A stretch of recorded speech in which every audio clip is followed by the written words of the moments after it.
여러분 안녕하십니까, 강신엽 변호사입니다. 곽종근 전 사령관 강요에 의한 해유성 증언의 전모가 드러났죠. 곽종근 전 사령관이 모든 것을 밝혔습니다. 곽종근 사령관 본인의 폭로입니다.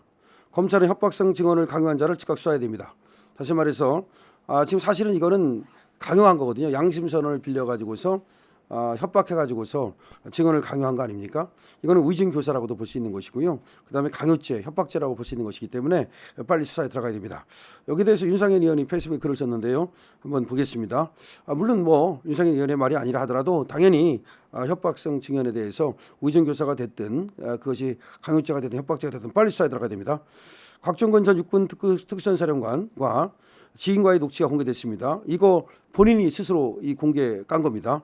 곽 전 사령관이 강요에 못 이겨 해유성 증언을 했다는 정황이 담겨 있습니다. 오염된 증언의 실체가 드러난 것입니다. 곽 전 사령관의 증언은 윤석열 대통령 탄핵 소추안 가결의 결정적 증언이었고 탄핵 심판의 핵심 증언이라는 점에서 이번 문제는 매우 심각하다고 할 수 있습니다. 사실은 말이죠.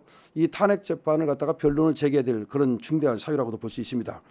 어제 언론에 폭로된 녹취 내용을 보면 곽 전 사령관이 지인과의 통화에서 자신에게 어느 누군가 1, 2, 3 비상계엄 당시 상황에 대해서 양심선을 하라고 강요하고 있다고 상황을 전하면서 어찌됐든 간에 얘들이 다 사정은 아는데 그래도 뭐 내란죄로 엮겠다라고 말하며 곽 전 사령관 본인이 누군가에게 사실상 협박성 증언을 강요받고 있다는 사실을 지인에게 터놓았습니다.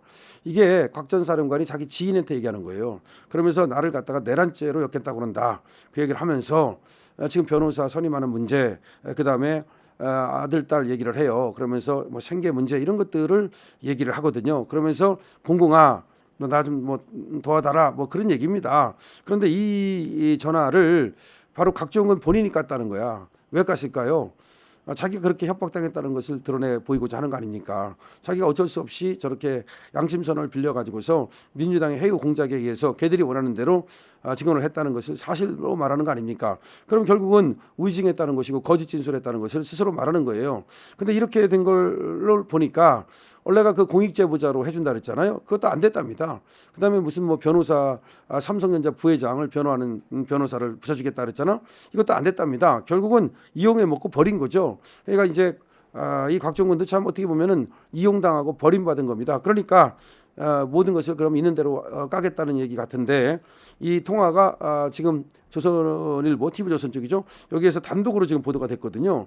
그래서 TV조선도 왔다 갔다 하긴 하지만 그래도 이번에는 또 윤석열 대통령 쪽에 섰네 뭐 이런 얘기도 들리고 근데 그렇다 그래서 뭐 지금 조선일보나 TV조선은 믿을 수 없다 또 그런 얘기도 들리는데 어쨌든 간에 지금 나오는 얘기를 보면은 곽종근이가 자발적으로 자기가 사실상 뭐 양심선언 형식으로 지금 뭐 국회의원들을 끌어내라고 했다 그 말 그게 한 게 아니고 민주당의 해유에 의해서 협박에 의해서 했다는 것이 사실상 드러난 겁니다. 그런데 이거에 대해서 그렇다면 빨리 지금 수사를 들어가야 되는 게 아니냐는 얘기입니다. 요약하면 어느 누군가가 곽 전 사령관에게 협박과 함께 증언을 요구했고 곽 전 사령관 본인의 의지와는 다르게 원치 않는 증언을 하도록 유도했다고 볼 수 있는 정황입니다. 그리고 공교롭게도 다음날 민주당 김병주 의원 유튜브에 곽 전 사령관이 출연해서 1, 2, 3 비상계엄 당시의 상황을 처음으로 폭로를 한 겁니다. 그렇다면 과연 곽 전 사령관을 내란죄로 엮을 수 있는 막강한 힘을 가진 사람은 과연 누구일까요? 누가 엮겠다 그랬잖아. 나를 내란죄로 엮겠단다. 그럼 누가 엮겠다는 거야? 누구야? 민주당밖에 더 있습니까? 그럼 민주당에 제일 힘 있는 애는 누구야? 이재명 아닙니까? 그리고 그 왜 하필 다음날 민주당 의원의 유튜브에 출연했을까요? 그러니까 내란죄로 엮겠다 그러니까 너 쉽게 죽었다 그러니까 그거 나오라 그러니까 간 거 아니겠습니까? 결국 이재명이 직접 이 뭐 곽종근한테 전화를 하거나 연락을 하거나 그렇지 않았다 하더라도 결국 그것이 김병주가 됐든 누가 됐든 간에 이재명이 완탑으로 있는 그 민주당의 의원들이 이런 식으로 저런 식으로 곽종근을 해유하고 협박했다고 볼 수 있는 거죠. 이 문제는 심각한 문제예요. 우력에 의한 증언 강요, 증언 조작, 증인 매수 행위에 해당할 수 있는 중대한 범죄입니다. 증인 매수 행위 그렇죠. 우력에 의한 증언 강요, 증언 조작, 증인 매수 행위에 해당할 수 있는 중대한 범죄입니다. 이에 검찰은 즉시 곽 전 사령관을 조사하고 녹취에 나오는 협박성 증언을 강요한 자가 누구인지 찾아내서 철저하게 수사하고 진상을 규명해야 됩니다. 또한 헌법재판소도 문제의 심각성을 인식하고 대처 방안을 신속히 마련해야 할 것입니다. 그러니까 곽종근이 얘기하는 거 이런 거 증거로 쓰면 안 되겠죠. 다 빼야 됩니다. 이런 걸 증거로 써가지고서 만약에 윤석열 대통령을 탄핵한다? 그 결과에 과연 국민들이 승복할까요? 홍장원 전 국정원 일성의 오염된 메모와 함께 뒤늦게 드러나는 진실들이 윤석열 대통령의 탄핵 각하를 앞당기고 있습니다. 이런 모든 것들을 고려한다면 탄핵은 각하만이 정답이다. 다른 어떤 답이 있을 수 없다는 겁니다. 지금 홍장원의 메모 한번 보십시오. 지금 각종군의 진술이 오염됐다는 거 보십시오. 그러면 더 이상 뭐 얘기할 게 있겠습니까? 지금 증거가 없습니다. 증거가 오염됐습니다. 내란으로 몰기 위해서 공작을 벌였습니다. 그러면 더 이상 더 얘기할 게 뭐가 있겠습니까? 지기현 부장판사도 마찬가지입니다. 이런 사정에 의해서 우리 윤석열 대통령이 구속이 돼 있는 겁니다. 그러면 구속 당연히 취소돼야 되는 거죠. 이거는 불법으로 구속돼 있는 것이 너무나 당연한 거 아니겠습니까? 탄핵 심판 역시 거짓의 성에 의해서 이 탄핵 심판이 시작된 거 아니겠습니까?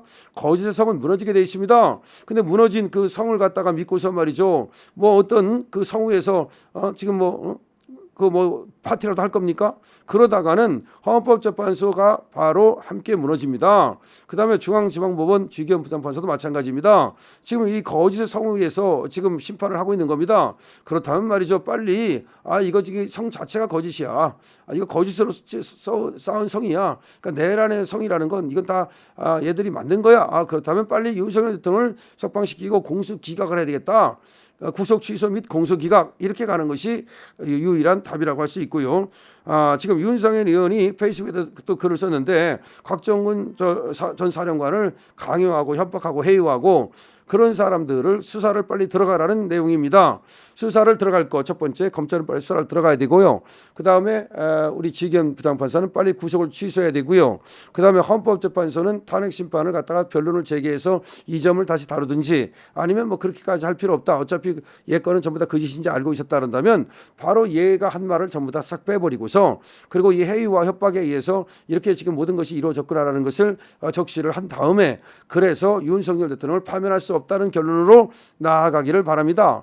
그래야만 헌법재판소가 사법기관으로서의 역할을 다하는 것이고 국민의 인권 보호 기관으로서의 역할, 그다음에 헌법 수호 기관으로서의 역할을 다하게 되는 겁니다. 그런 걸 하지 않으면 말이죠, 스스로 직무를 포기하는 겁니다.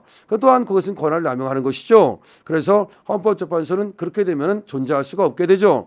헌법재판소가 그래서 만약에 사라진다면 뭐 잘못된 어떤 그 재판을 해가지고서 국민의 불신을 받아가지고서 결국 사라지게 된다면 그거는 지금 헌법재판관들에게는 불명예가 될 뿐만 아니라 사실은 앞으로도 말이죠, 이 헌법재판을 통해 가지고서 자기의 기본권을 이제 보호해야 되는 국민들에게는 너무나 큰 손해가 되겠죠.